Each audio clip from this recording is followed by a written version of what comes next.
Hello नमस्कार दोस्तों, स्वागत है आपका दोबारा से आपके अपने यूट्यूब चैनल पर जिसका नाम है लेट्स लर्न संस्कृत। तो दोस्तों हम हमारे संस्कृत के प्रत्यय कर रहे थे, जिसमें हमने तद्धित प्रत्यय शुरुआत किया हुआ है और उसमें हमने मतु प्रत्यय के पूरे इतिहास के बारे में जान लिया था कि मतु प्रत्यय का मतलब क्या होता है, कहाँ पर ये लगता है और कौन से इसके नियम है जहाँ पर मत के मैं को वह हो जाता है। ठीक है, तो पहला हमने जो मत के मैं को वह करता है नियम किया था कि यदि किसी भी शब्द के अंत में ए हो, आ हो या फिर मैं हो, यदि ये तीन वर्ण मिल जाते हैं तो वहाँ पर मत को वत हो जाता है। और दूसरा हमारा नियम था कि किसी भी शब्द के अंत में यदि किसी भी वर्ग का पहला, दूसरा, तीसरा, चौथा ये चार वर्ण मिल जाते हैं तो वहाँ पर मत को वत हो जाता है। यानी जो मतु में से शेष बचता है मत, उसके मैं को वह हो जाता है।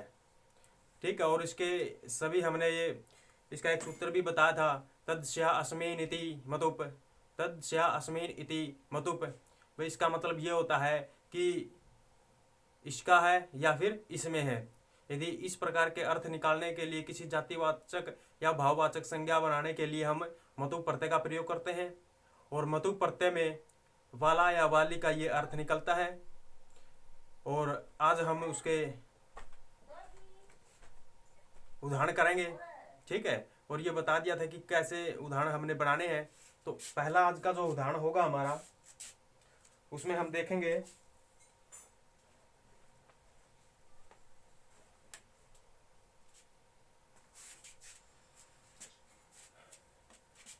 तो उदाहरण है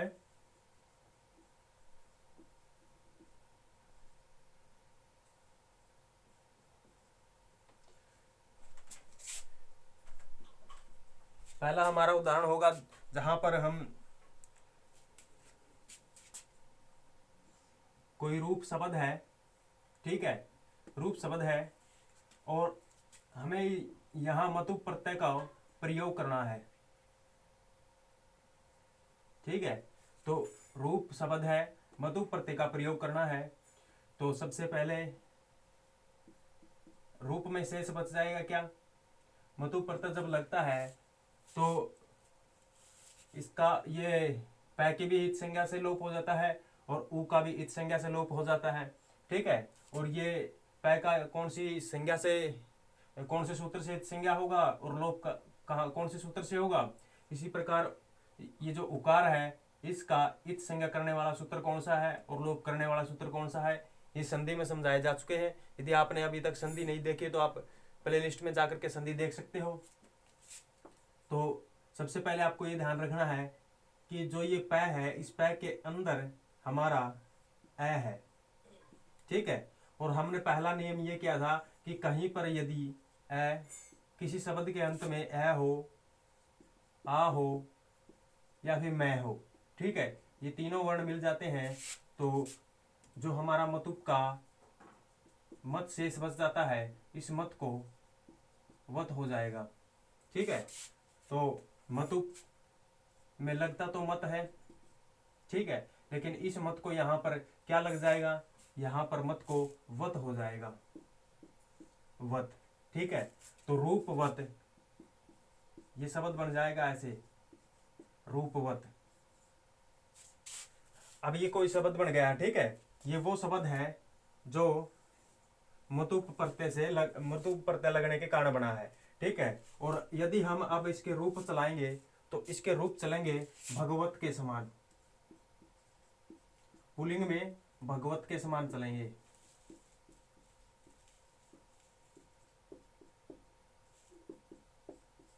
ठीक है, तो भगवत जो हमारा शब्द होता है वो पुल्लिंग का होता है और इसके रूप चलते हैं भगवान, भगवंतो, भगवंते, भगवंतम, भगवंतुम, भगवत, भगवता, भगवतभ्याम, भगवतभी, भगवते, भगवतभ्याम, भगवतभय। ठीक है, इस प्रकार से बढ़ेंगे। वो हम जब रूप करवाएंगे तो आपको सभी रूप सातों सातों विभक्तियां बताएंगे। ठीक है, लेकिन हमारा यहाँ पर जो टॉपिक है वो पढ़ते हैं। ठीक है, तो आपको ये पता होना चाहिए कि भगवत का रूप कैसे चलता है पुल्लिंग में। तो उसी प्रकार ये चलेंगे। जितने भी हमारे मतुप प्रत्यय से बनने वाले शब्द हो गए उनका रूप भगवत के समान चलेगा पुल्लिंग में। ठीक है, पुल्लिंग में क्यों? क्योंकि मतुप प्रत्यय से तीनों लिंगों में ही इसके रूप चलते हैं। ठीक है, पुल्लिंग में, स्त्रीलिंग में और नपुंसकलिंग में, ये तीनों ही रूप चलते हैं। तो पुल्लिंग का हमने पता कर लिया कि जो मतुप प्रत्यय लगने के बाद शब्द हमारा बनता है, शब्द का जो निर्माण होता है उसका जो पुल्लिंग में कैसे रूप चलता है, पुल्लिंग में हमेशा ही उसका भगवत के समान चलता है। भगवान, भगवंतो, भगवंत, भगवंतम, भगवंतो, भगवत, भगवता, भगवद्भ्याम, भगवद्भी, भगवते, भगवद्भ्याम, भगवद्भय। ठीक है, तो इस प्रकार से सातों विभक्तियां चलेगी। तो अब जो ये रूपवत है हमारा शब्द है जो मतुप प्रत्यय के कारण बना है, इसके समान चलाएंगे तो रूपवान, रूपवान,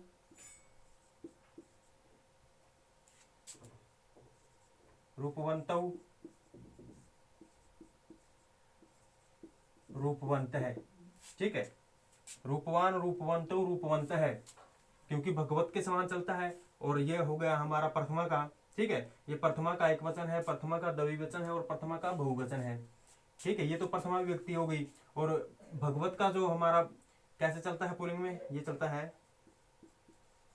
भगवान, भगवंतो, भगवंत। ठीक है, तो सेम इसी प्रकार है जैसे हमारा भगवत का रूप चलता है पुल्लिंग में। जितने भी मतुप प्रत्यय से बनने वाले शब्द हो गए उनका पुल्लिंग में जो रूप चलेगा वो भगवत के समान चलेगा, जितने भी बनेंगे। तो यहाँ प्रथमा का, ये प्रथमा का एक वचन है, ये प्रथमा का द्विवचन है और ये प्रथमा का बहुवचन है। इसी प्रकार ये प्रथमा का एक वचन, प्रथमा का द्विवचन और प्रथमा का बहुवचन। तो ये रूप जो वान है, रूपवान जो है, ये हमारा मतुप प्रत्यय से बना है। ठीक है, तो रूपवान, रूपवंतो, रूपवंत है, भगवान, भगवंतो, भगवंत है। ये सभी जितने भी पुल्लिंग में हो गए भगवत के समान चलेंगे। और जो हमारा स्त्रीलिंग में होगा, स्त्रीलिंग में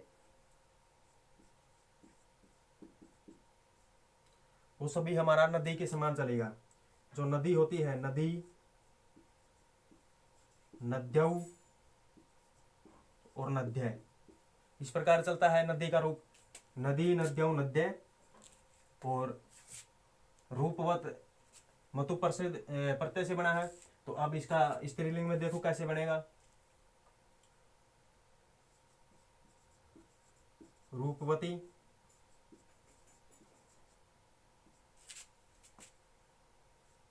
रूपवद्यौ,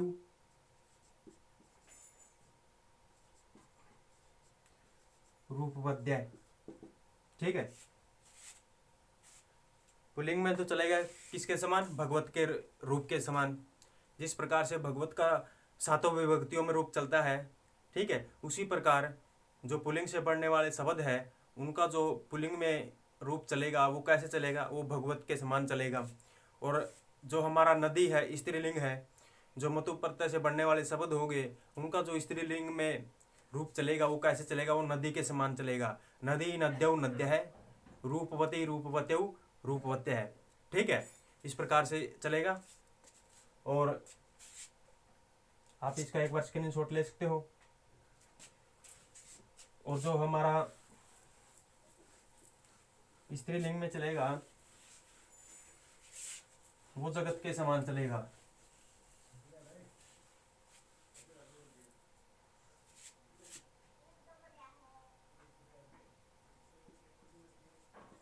नपुंसकलिंग में जगत के समान चलेगा, जगत। ठीक है, तो इसका पहला होता है जगत, जगती, जगंती। जगत, जगती, जगंती, जगंतम, जगती, जगत, जगता, जगभ्याम, जगद्भी। ठीक है, इस प्रकार से ये चलेंगे। और जो हमारा ये रूपवत बना था, ये रूपवत बना था मतु प्रत्यय के कारण, ठीक है। तो इसका स्त्री, इसका नपुंसक लिंग में चलेगा जगत के समान, इस तरह रूपवत, रूपवती, रूपवंती, ठीक है। जो हमारा जगत है ये नपुंसकलिंग का एक रूप है, ठीक है, नपुंसकलिंग का है। तो जितने भी हमारे मतु प्रत्यय से बनने वाले शब्द होंगे उनका जो रूप होगा वो संस्कृत में कैसे चलेगा, पुल्लिंग में होगा तो भगवत के समान चलेगा, स्त्रीलिंग में है तो नदी के समान चलेगा, और यदि नपुंसकलिंग में चलाना है तो वो जगत के समान चलेगा। अब आपको ये तीनों ही रूप याद होने चाहिए, एक तो भगवत का, एक नदी का और एक जगत का। यदि ये आपको तीनों याद है सभी विभक्तियों में, सभी वचनों में, तो आपको जो मतु प्रत्यय से जितने भी हमारे शब्द बनेंगे उनका रूप हूबहू किसके समान चलेगा, जगत के समान, नदी के समान और भगवत के समान, ठीक है। तो ये तो हमने पहला उदाहरण था, बता दिया कि किस प्रकार से बनते हैं ये और कैसे इनका रूप चलेगा, ठीक है। अब हम हर एक तो बताएंगे नहीं, इसलिए ये एक पहला उदाहरण है जो रूप प्लस मतुप, मतुप का मत शेष बचता है। और यदि कहीं पर कंडीशन दो नियमों की है कि अंत में यदि ए आ मैं है तो मत को वत हो जाता है। यदि किसी शब्द के अंत में किसी भी वर्ग का पहला, दूसरा, तीसरा, चौथा ये 4 वर्ण है तो फिर भी मत को वत हो जाएगा। और यदि ये दोनों ही कंडीशन नहीं है तो सभी जगह पर क्या रह जाएगा, मत का मत शेष रह जाता है, ठीक है। तो ये हमारा पहला उदाहरण था, इसलिए ये सभी बताया आपको कि किस प्रकार इनके रूप चलेंगे और कैसे मत को वत हो जाता है। अब जब हम उदाहरण करेंगे अब सभी, तो वो इस तरह डिटेल में नहीं करेंगे क्योंकि डिटेल सिर्फ एक ही बताई जाती है और बिल्कुल आसान है, ये आपको समझ में भी आ गई होगी। अब हम उदाहरण करेंगे सभी।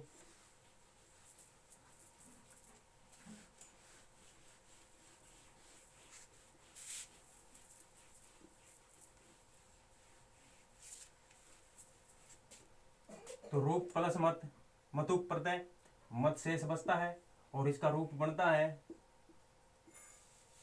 रूपवत। ये हमारा मूल शब्द बन गया है, ठीक है, ये मूल शब्द है। और इसका तीनों लिंगों में कैसे रूप चलेगा ये आप सबको बता दिया गया है। दूसरा जो हमारा उदाहरण होगा वो होगा गुण का। गुण कोई शब्द है,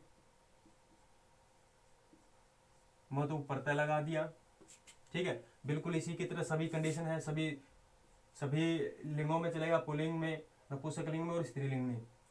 तो गुण, अब यहाँ गुण के अंत में देखो ए है तो इस जो ये मत शेष बचता है हमारा यहाँ पर, इसको मत को वत हो जाएगा तो ये बन जाएगा गुणवान,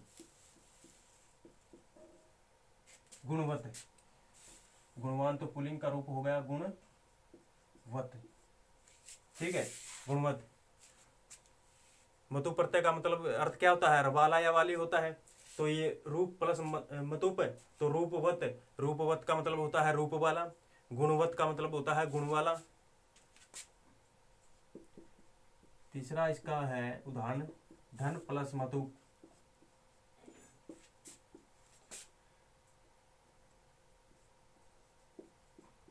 मत शेष बच गया तो धन प्लस मत, अब न में ए है तो यहां पर बन जाएगा धनवत, धनवत यानी कि धन वाला, ठीक है। आगे हमारा होगा दंड, पांचवा है गंध, फिर है स्पर्श, ठीक है। अब देखो इंडिया में क्या है, ए है, मतु प्रत्यय लगेगा, मतुप का मत शेष बचता है। अब ए होने का कारण यहाँ पर मत को वत हो जाएगा तो दंडवत, यहाँ पर भी मत प्रत्यय, ठीक है, मत शेष तो गंधवत,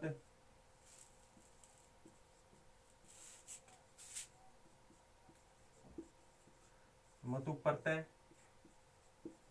मत शेष तो स्पर्शवत। ठीक है। और आगे हमारा उदाहरण है वृक्ष है, वृक्ष प्लस मतुप शेष रह गया मत। अब ये अक्षर में क्या है, ए है, तो मत को वत हो जाएगा, ये हो जाएगा वृक्षवत। ठीक है। तो आप सबने देखा कि इन उदाहरणों में अंत में ए है, शब्दों के अंत में ए है। ए होने के कारण मतुप को जो मत शेष बचता है इसको वत हो जाता है। तो यहाँ पर हमारे सभी रूप बन गए, रूपवत, गुणवत, धनवत, दंडवत, गंधवत, स्पर्शवत, वृक्षवत। वृक्ष वाला, स्पर्श वाला, गंध वाला, दंड वाला, धन वाला, गुण वाला और रूप वाला। आप इसका एक बार स्क्रीनशॉट ले सकते हो।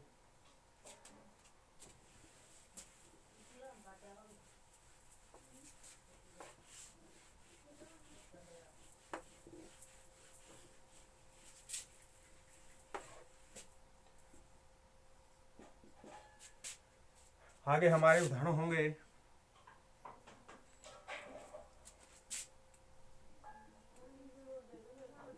माला, साला, कला। यदि हम इनको मतुप प्रत्यय लगाएंगे, मतुप, ये मतुप,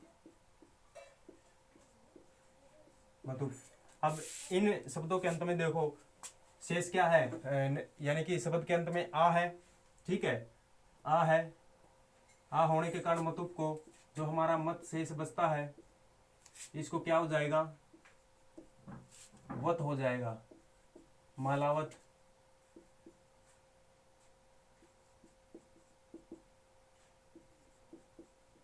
सालावत और कलावत। ठीक है।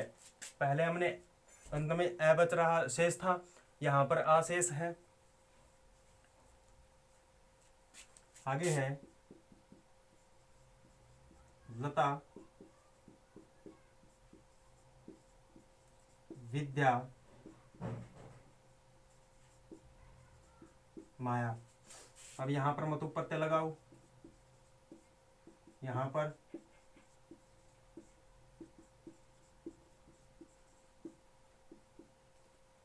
शेष बचता है मतुप मत, यहां पर भी मत और यहां पर भी मत।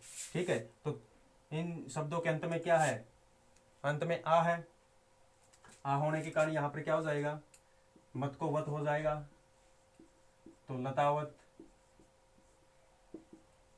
विद्यावत,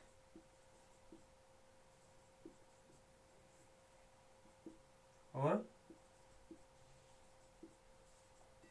मायावत। ठीक है।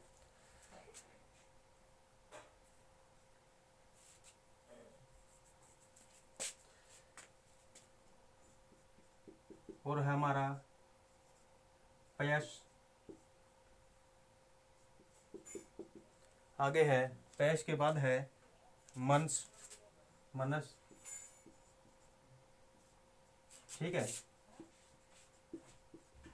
यहां मतुप और यहां मतुप, मत शेष, मत शेष। ठीक है।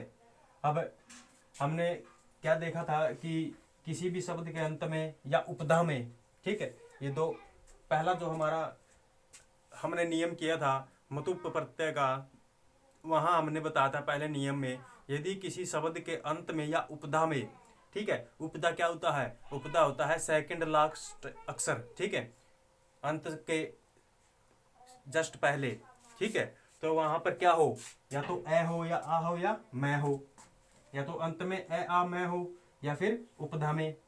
अब यहां पर देखो ये जो हमारे दो शब्द है पेश और मनस, अब इस य में उपधा या उपधा है ये, और उपधा में ए है और इस न में भी ए है। तो मतुप का वत हो जाएगा, तो यहाँ हो जाएगा, ये बन जाएगा पयस वत, पयस वत बन गया। और यहाँ ये बन जाएगा मनस्वत। ठीक है, तो हमने ये देखा कि अंत में ए है या फिर आ है, और अब हमने यहाँ कर लिया कि उपधा में ए हो या उपधा में आ हो। ठीक है, उपधा वाला भी कर लिया है। अब हम आगे करेंगे, तब तक आप इसका स्क्रीनशॉट ले सकते हो।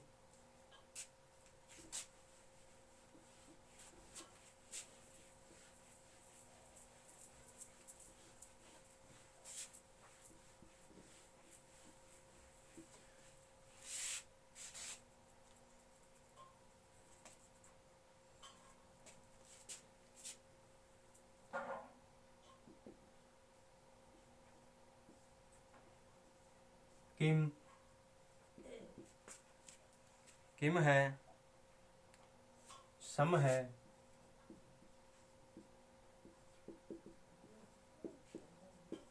समी है, ठीक है, लक्ष्मी है,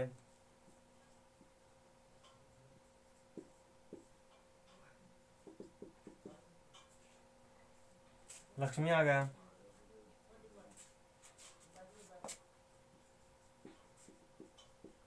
मरुत है, मरुत के बाद है हमारा विद्युत है,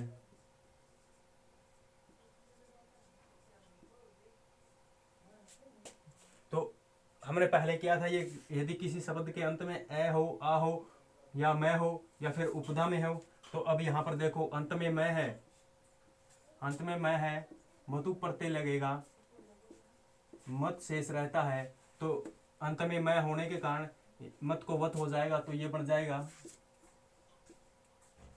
किम वत।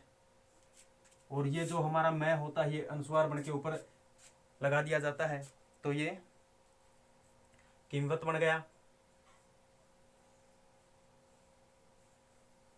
ठीक है, किमवत बन गया। और रूप इसके उसी समान चलेंगे, पुल्लिंग में किसके समान, जगत भगवत के समान, स्त्रीलिंग में नदी के समान, और नपुंसकलिंग में जगत के समान। ठीक है, तो किंवान, किंवंतो, किंवंत है, किंवंतम, किंवंतो, किंवंत, इस प्रकार से चलेंगे भगवत के समान। अब यहाँ पर देखो ये मतु, मत शेष बचता है। अब यहाँ अंत में क्या है, मैं है, तो मत को वत हो जाएगा, तो संवत। ये बात नोट कर रखनी है दिमाग में कि मैं को अनुस्वार हो जाता है, जैसे यहाँ पर इसको हो गया संवत, किमवत में हो गया। यहाँ पर मतु प्रत्यय, मत शेष बचता है। अब देखो हमने कहा था कि या तो उपदा में मैं हो या फिर अंत में मैं हो। अब यहाँ उपदा में मैं है, तो इसको भी क्या हो जाएगा, मत हो जाएगा, मत को वत हो जाएगा, समी वत। ठीक है, समीवत हो गया। इसी प्रकार यहाँ पर है मतुप, मत शेष, लक्ष्मीवत, लक्ष्मीवत हो गया क्योंकि उपधा में मैं है। इसी प्रकार यहाँ है मत। अब यहाँ देखो हमने कहा ए वाले हमने कर लिए, आ वाले कर लिए और मैं वाले कर लिए। ठीक है, या तो ये अंत में हो या फिर किसी शब्द के उपधा में हो, ये तीनों हमारे कंप्लीट हो गए हैं। अब यहाँ देखो, यहाँ न तो ए है, न आ है और न मैं है और ना ही उपधा में है। ठीक है, तो यहाँ पर हमारा जो दूसरा नियम हमने लिखवाया था कि यदि किसी शब्द के अंत में किसी वर्ग का पहला, दूसरा या तीसरा, चौथा ये वर्ण आ जाते हैं, तो वहाँ पर भी मत को वत हो जाता है। अब यहाँ पर ये तय वर्ग का पहला वर्ण है, यहाँ पर भी तय वर्ग का पहला वर्ण है। पहला वर्ण होने के कारण जो मत होता है, मत हमारा जो शेष बचता है, इसको भी वत हो जाता है, तो ये बन जाएगा मरुतवत। मरुतवत बन गया। ये जो विद्युत है, मत शेष बचता है, इसको भी क्या हो जाएगा, तो वत हो जाएगा, विद्युत वत। रूप उसी समान चलेंगे जैसे हमने बताया है। आप इसका स्क्रीनशॉट ले सकते हो।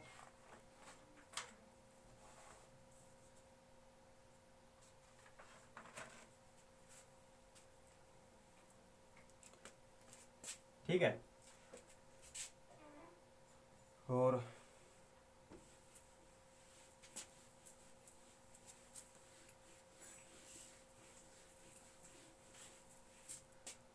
इसी प्रकार से हम और देखते हैं कि जैसे गति है, गति, ये मतु। ठीक है। अब यहां देखो, ना तो अंत में और ना ही उपधा में क्या है, ए हो या आ हो या फिर मैं हो। ये ना तो उपधा में है और ना ही अंत में है। ठीक है। तो ये दूसरा नियम फैल हो गया यहाँ पर।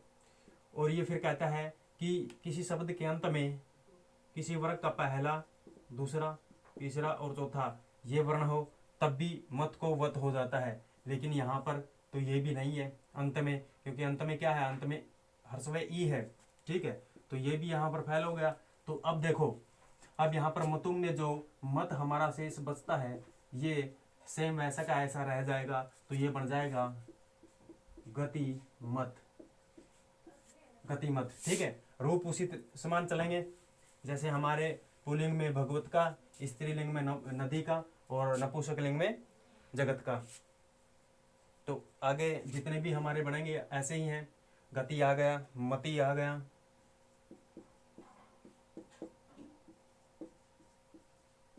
मति आ गया। ठीक है। तो यहाँ पर देखो, गति, मति, धृति, बुद्धि, श्री, गो, शक्ति, भक्ति, वृद्धि, यहाँ पर कहीं पर भी हमारे दोनों नियम जो है फॉलो नहीं कर रहे हैं। तो यहाँ पर मत को मत ही रह जाएगा। तो यहाँ पर ये बन जाएगा मति मत,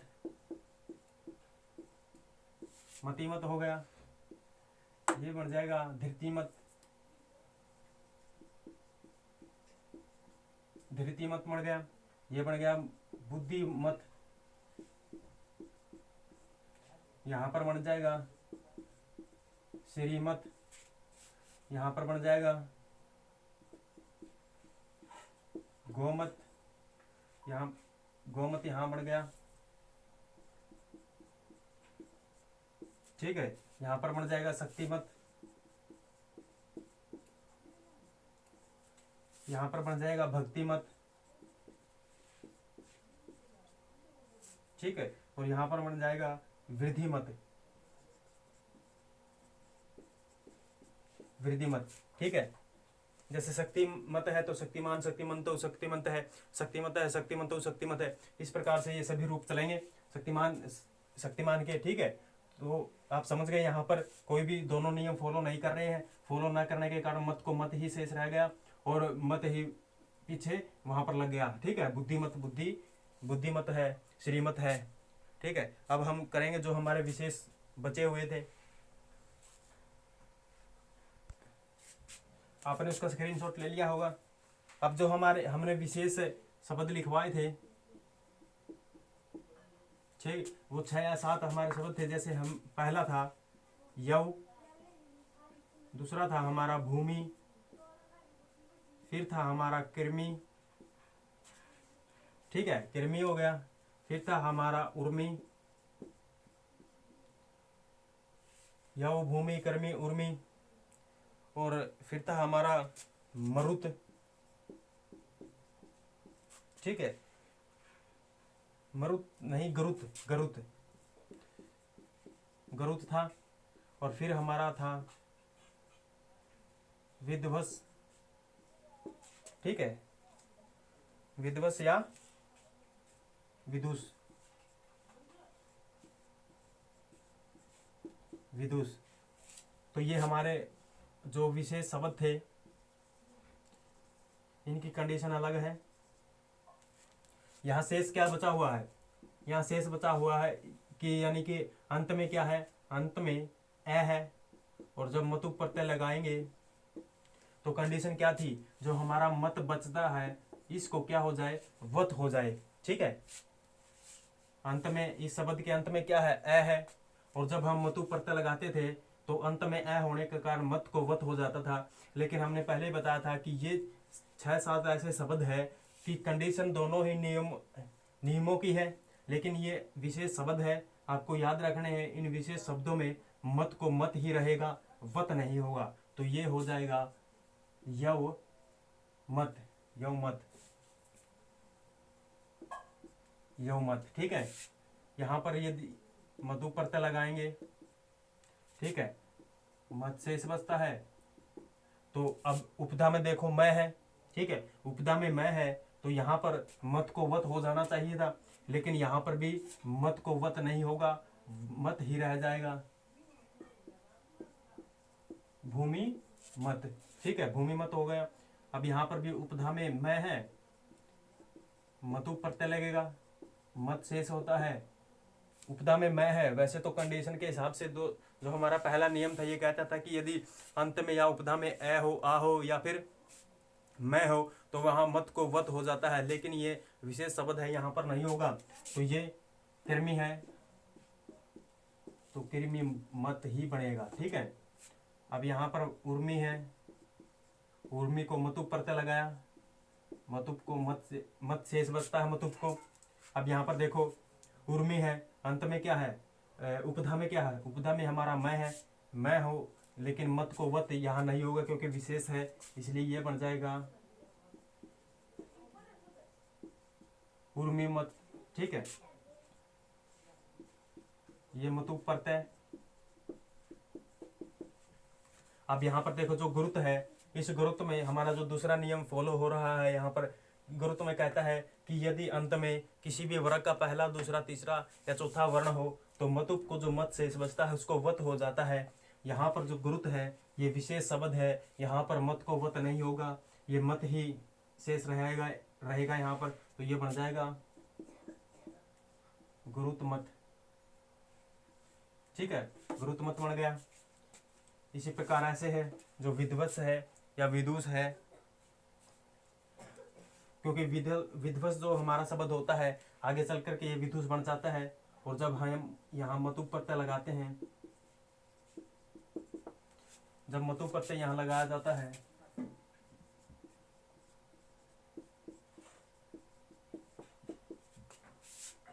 ठीक है, जब यहाँ पर इस शब्द के अंदर यहाँ पर कोई भी कंडीशन नहीं है, ना तो पहले नियम की है ना दूसरे नियम की है और ना ही इनसे अलग है, ये अलग है, ये आपको विशेष ध्यान रखना है। ठीक है, तो विध्वंस है, आगे चल के विदुष बन जाता है। तो विदुष को जब मतु प्रत्यय लगाया जाता है तो यहाँ पर मत को मत ही रहता है। ठीक है, विदुष मत, विदुष मत, समझ गए। इनके रूप वैसे ही चलेंगे जैसे हमने पहले बताया था, पुल्लिंग में चलेंगे ये भगवत के समान, स्त्रीलिंग में चलेंगे नदी के समान, और नपुंसकलिंग में चलेंगे ये जगत के समान। ठीक है, तो हमने जितने भी मतु प्रत्यय के जितने भी उदाहरण बनते थे और जितने भी एग्जाम में पूछे जाते हैं वो सभी कवर करवा दिए हैं, इनसे बाहर कुछ नहीं आएगा। ठीक है, तो हमारा जो मतु प्रत्यय था वो समाप्त हो चुका है। अब हम हमारे अगले प्रत्यय के साथ मिलेंगे, तब तक के लिए नमस्कार। ठीक है, धन्यवाद। और आप इसका स्क्रीनशॉट ले सकते हो।